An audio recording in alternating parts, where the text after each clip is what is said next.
Я думаю так, что первое, что я хочу сделать, это учесть самый такой вот, ну, слабый, можно сказать, класс в обществе у нас. Это пенсионеры, у которых возраст, которые уже не могут пойти на работу уже. Тут молодым негде устроиться, а им тем более.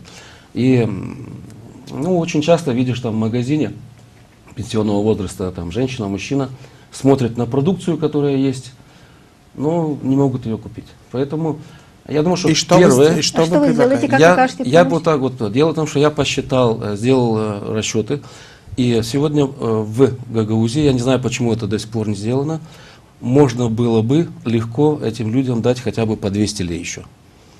Это То есть доплачивать ежемесячно? Да, вот есть молдавская пенсия, так? А это гагаузская. Она может называться помощью, она может быть называться гагаузская пенсия, может называться.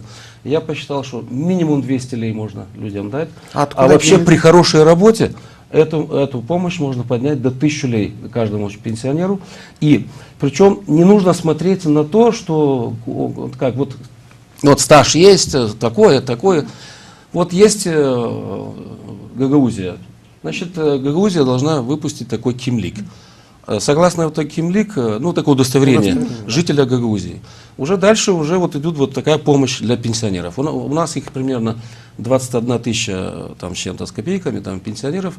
И я сделал такой расчет, что... Ну, это 4 миллионов лей в месяц. Да. Это 50 миллионов лей в год. Да. Откуда эти деньги? Поверьте мне, что это немного. Это с вашего личного фонда? Реальный бюджет, который должен составлять гагаузский, он будет считаться.